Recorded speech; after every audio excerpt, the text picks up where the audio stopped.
Welcome to my channel, Achino Ogola the Lawyer, Karibuni Sana, and today with me on set is one of the senior counsels in this country who has practiced in the field of medical law for quite some time. He's going to be sharing some of the nuggets of wisdom concerning the area of practice that he has been in, and he's going to also share some of the opportunities available in medical law.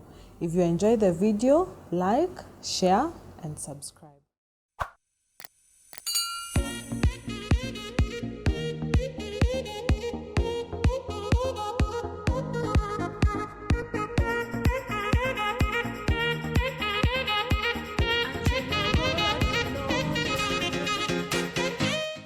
Welcome, Senior Counsel, to the show today, and thank you for agreeing to be here. And kindly request you to introduce yourself to the viewers so that they can be able to familiarize themselves with you. Thank you very much. I also want to thank you for giving me an opportunity to come and make this, say a few things about an important area of law and practice. I am Ambrose Rachier. I am an advocate of the High Court of Kenya, and I have practiced law for 46 good years in this country. Yes.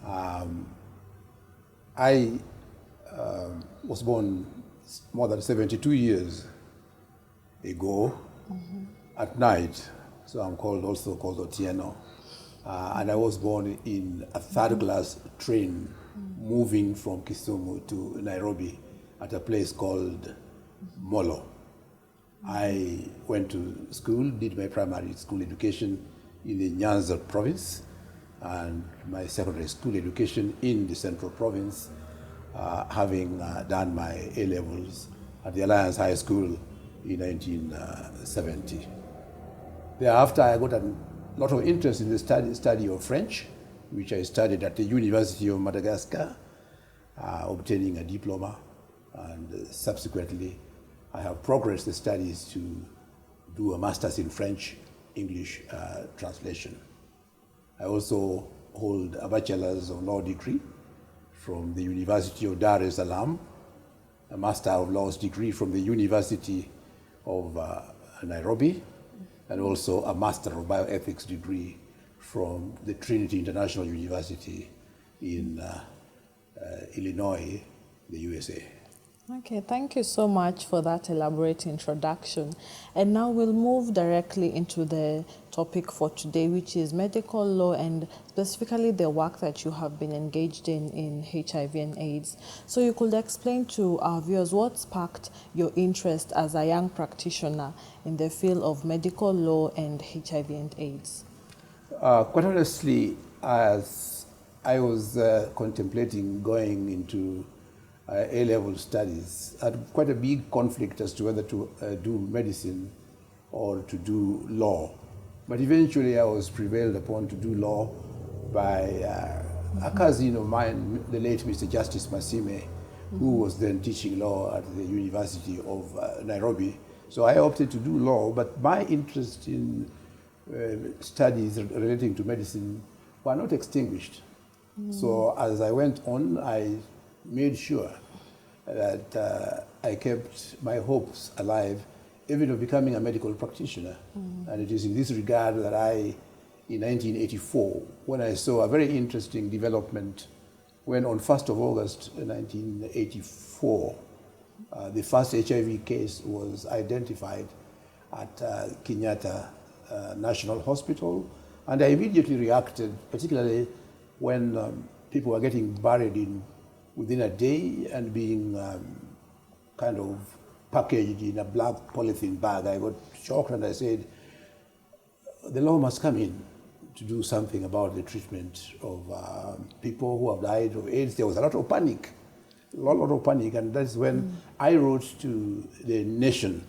And my first suggestion was completely outrageous, as it turned out to be, because I said people diagnosed with HIV must be locked up and made sure that they do not infect other people.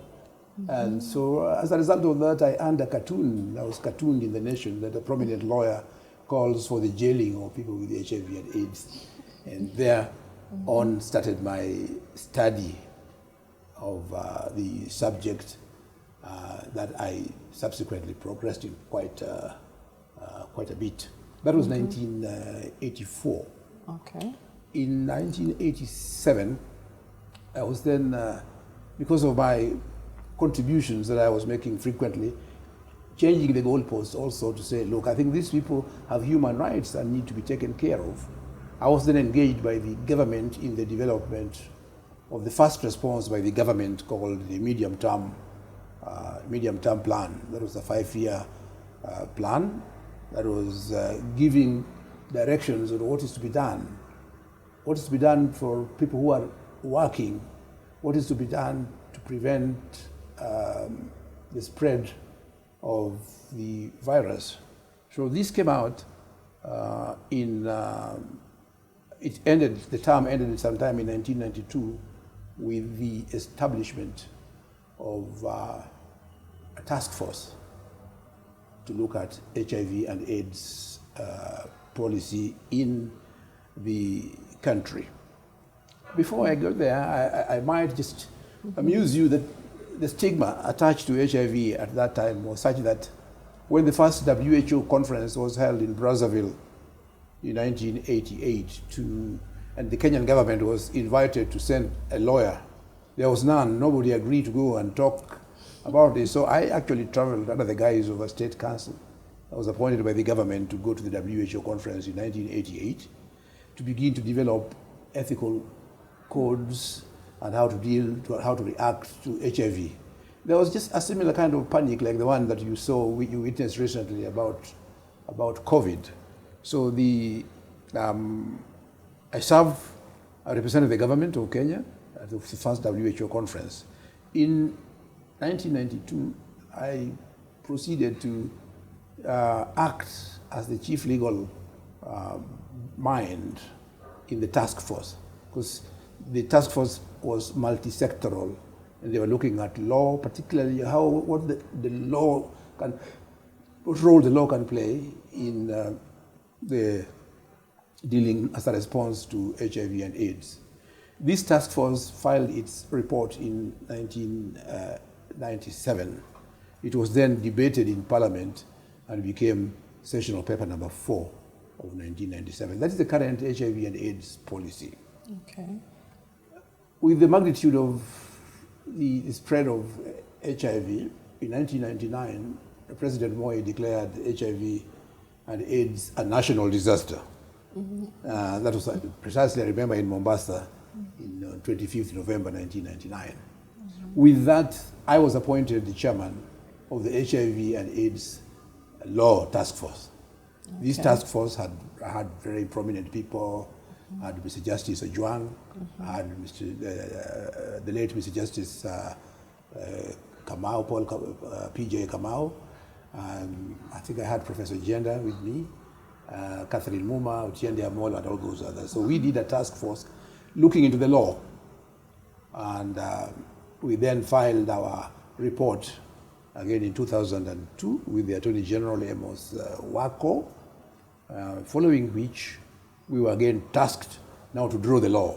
Yes. So I and my team drafted the HIV, AIDS and Prevention Control Act of 2006. It actually we gave our draft and everything else in 2003, but it was passed by Parliament, but it was never applied until 2006. So that was the contribution that I made in HIV and AIDS law.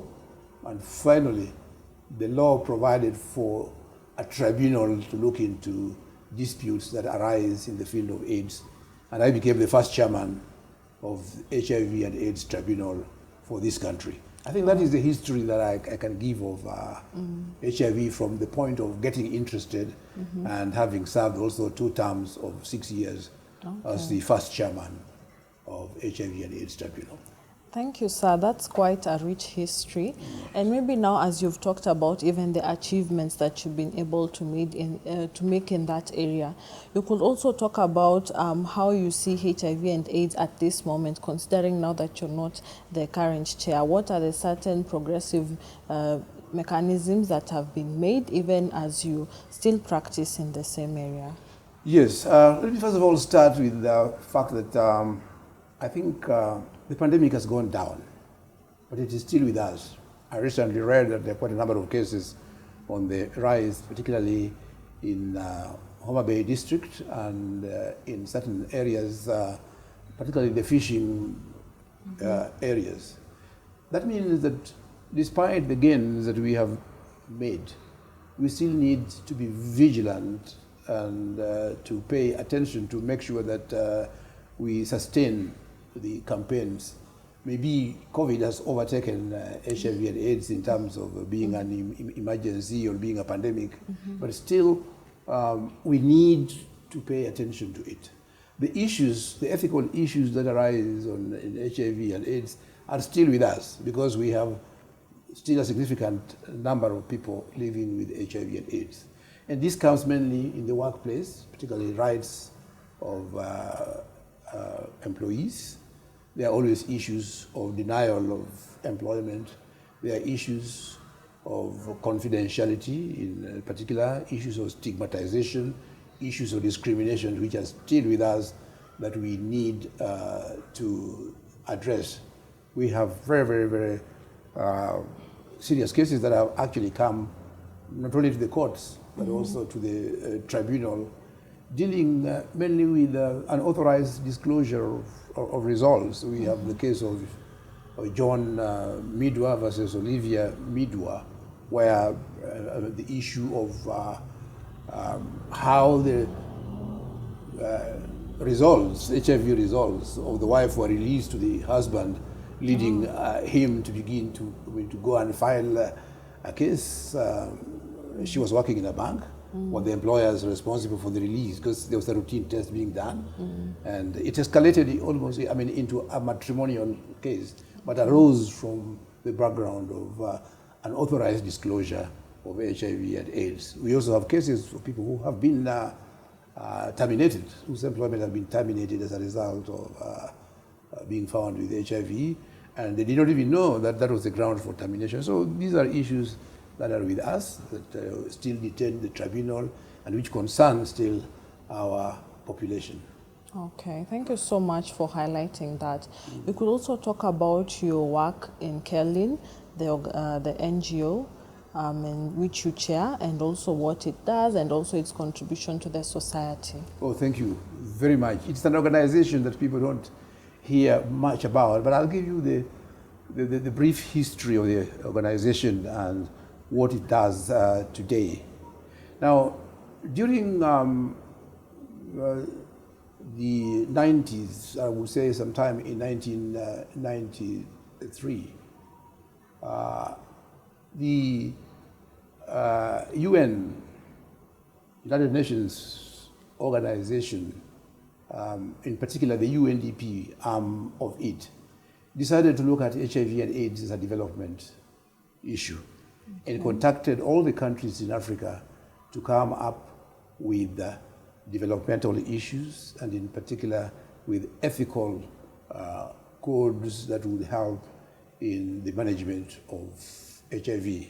So the first meeting was in Ghana, and I remember the late Joe Muriuki and others attending, Professor Kivutha Kibwana, Madam Dorothy Odhiambo, went for this conference in Ghana, at which it was resolved that all countries should go back and make and establish ethical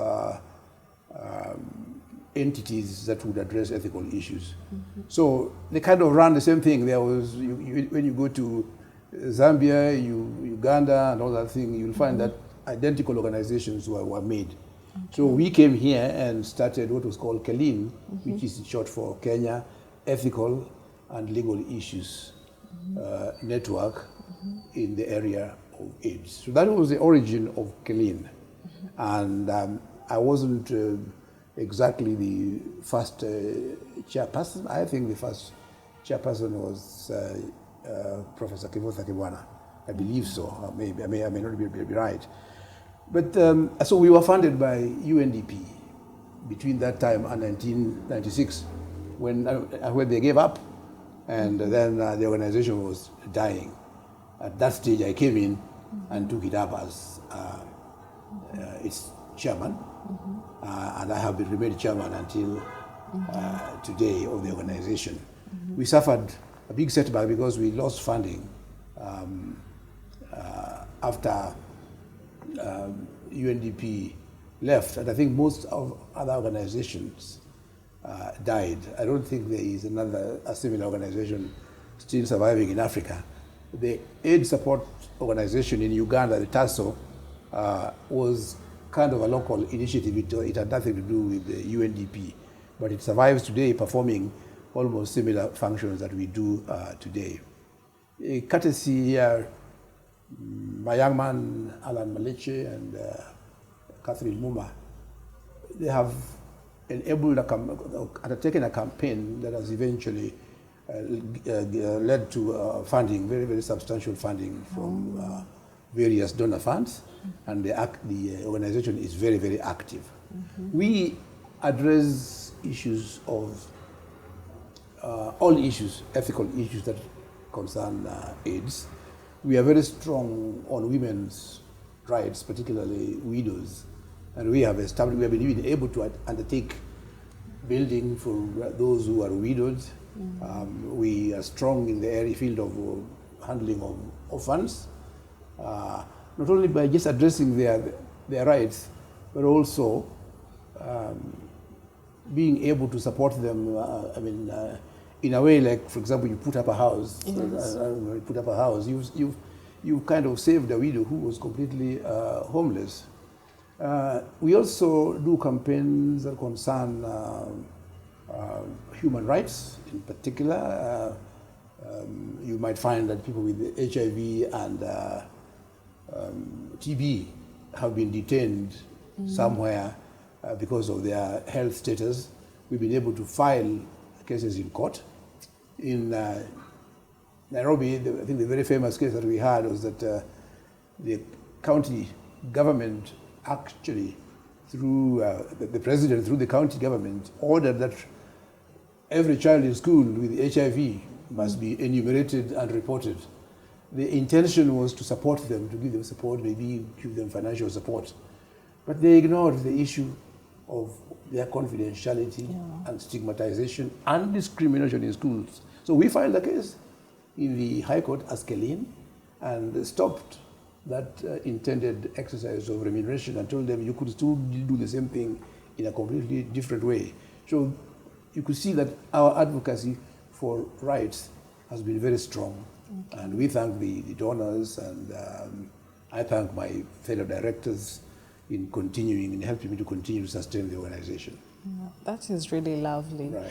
So you could also maybe share with the viewers other contributions in the field of medical law apart from HIV/AIDS in the course of your practice. What other areas have you also contributed?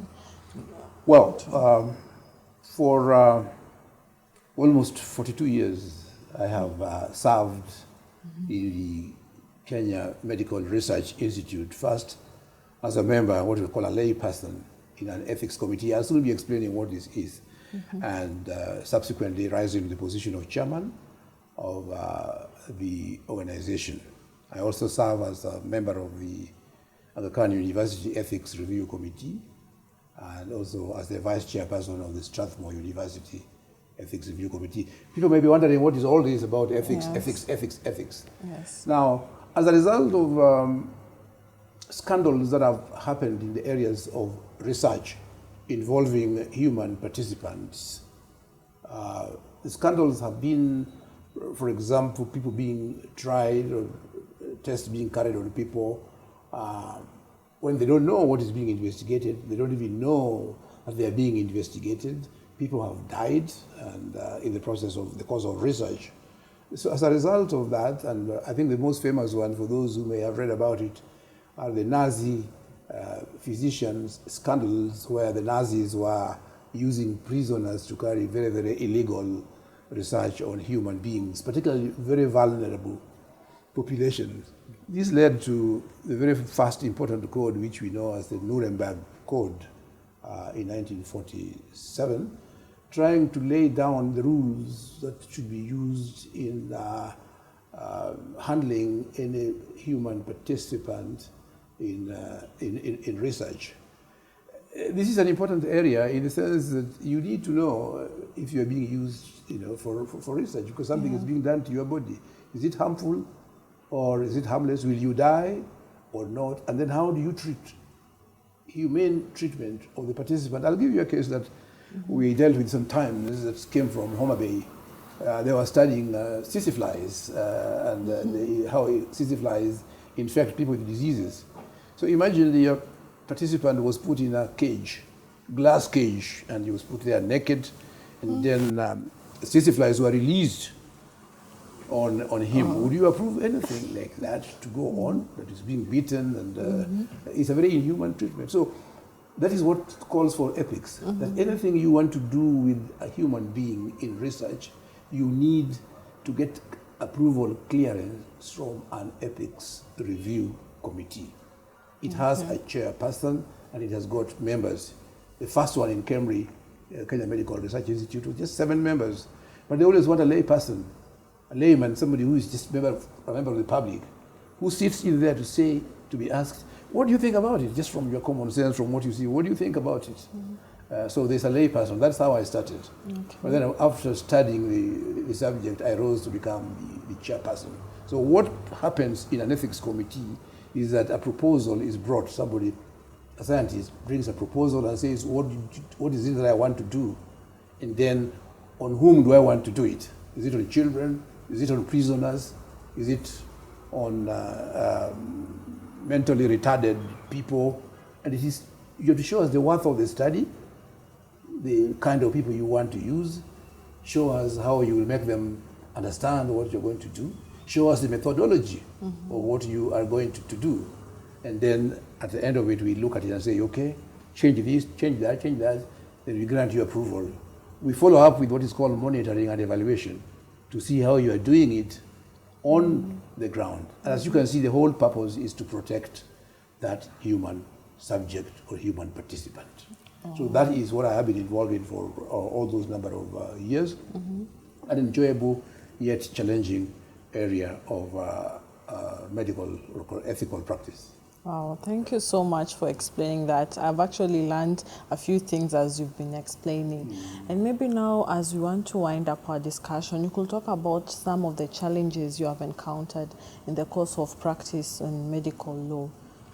Yes, the challenges that we have faced are, first of all, there's normally a tendency of people who are looking for approval. They try to push you. They also try to make sure that, can it be done very, very, very, very quickly. So one of the challenges is just pressure that you have in practice, because you either have to do a very quick review, but there's also, I dare say this one, there are also those people who want it to be done by hook or crook. I'm not talking, I've never come across of anybody trying to bribe or anything of the sort, but there are those people who want to get away of intimidation, to say, you have to go this way, this is an important or an urgent proposal, you have to do it within this time. So that is something that we have. Now, the challenge that I met myself as a person is that you cannot do this job unless you study medical issues, unless you study bioethics. And it's not an easy area, because you're actually doing science. It's not just ethics, it is science, so that to get yourself acquainted just to the language, you'll find interesting language like, placebo, you'll find things like, efficacy and immunogenicity. You will have examples of things like, sample size, randomized study, double-blind study, and all these things. So these are things that the challenges that you had to go to study as if you are studying medicine because you are not going to understand this unless you also have a background. For those doctors, it is easy, but they do also have a challenge in law because it is a mixture of law, ethics, and medicine. So that has been one of my greatest challenges. Okay. Yeah. I think that is noted maybe for the young practitioners, the legal practitioners who want to venture into the same. A good advice you've given them is to be able to actually undertake study in the same. So maybe you could share with us your parting shot regarding the years of service you have been in the legal profession and what you could advise young practitioners and also maybe medical practitioners in the same area. Good. Let me first of all address legal practitioners. I taught in the School of Law for 23 years, and there is something that I always told lawyers. Don't be in a rush, the young lawyer. Don't be in a rush to get rich quickly. It will make you behave unethically and may just end up in prison. Just be patient and put out of hard work, ensure discipline, self-discipline. In all my years of practice, I've never been employed. So I started by going to Makadara Court and asking them, is there anybody who wants a lawyer there? So that's how I grew up and came into this kind of practice, and brought a car at 8,000 shillings, which always broke down, and we kept pushing it. What I see now, everybody is trying to get a VX in the first year. It is not the way to go. Just be patient and grow with hard work. You will also see that if you are a young practitioner, particularly if you are on your own, you must control your own time. You can decide to sleep the whole day. You can decide not to come. So my talk about discipline is that you need to be self-disciplined. Nobody orders me to come to work, but I have to come back. I have to come to work myself and make sure that I earn a living. So I've talked about self-discipline, and I've talked about patience, taking it step by step until there's no way you can say you get there. I have not got there myself. Despite my 46 years of practice, I still look at it as a struggle. But there lies the enjoyment. Right. Yes. And what about medical practitioners? Because you've been handling legal Yes, issues. for medical practitioners, tomorrow I think I'll be talking to quite a number of, on behalf of the Strathmore University, I'll be talking about the challenges in medical practice. There's a lot of ethics in medical practice, starting with, so many cases that are being filed against medical practitioners in negligence, the field of negligence. So we want to talk about prudence, and the medical practitioner should be conversant with ethical issues. Do you force a patient to undergo a treatment, or do you say, when a patient says no, do you honor that, or must you go ahead and just still go on to do your own practice? We have a lot of ethical issues. The gynecologists are going to be coming across matters of abortion. What's going to be your stand on abortion when somebody comes to you for, say, to make a request for abortion? Are you conversant with what the Constitution says? Are you conversant with what the law says about abortion in this country? That is an ethical issue in the field of medical practice. Yes. Are you going to be able to tell people that, I recently saw Rachier, and Rachier has got HIV? Are you going to tell some people around that? Are you going to carry out an HIV test on me, despite my saying no to it? So what I'm saying in short is that medical practitioners, or even doctors, need to be very, very conversant with medical, legal, or medical, ethical, legal issues that they're going to encounter in practice, and they are better off getting to learn this. This is not just medicine itself. Yes. It is the practice of it and the ethical issues that arise that you need to be familiar with to avoid liability. Yes. And also to improve healthcare delivery. Thank you. Thank you so much, sir, for the elaborate discussion, and I'm sure many questions will arise from the discussion we've had today. And I'd like to just encourage our viewers to be able to look out for the training, which we have said will be organized regarding bioethics, and we'll see you in the next video.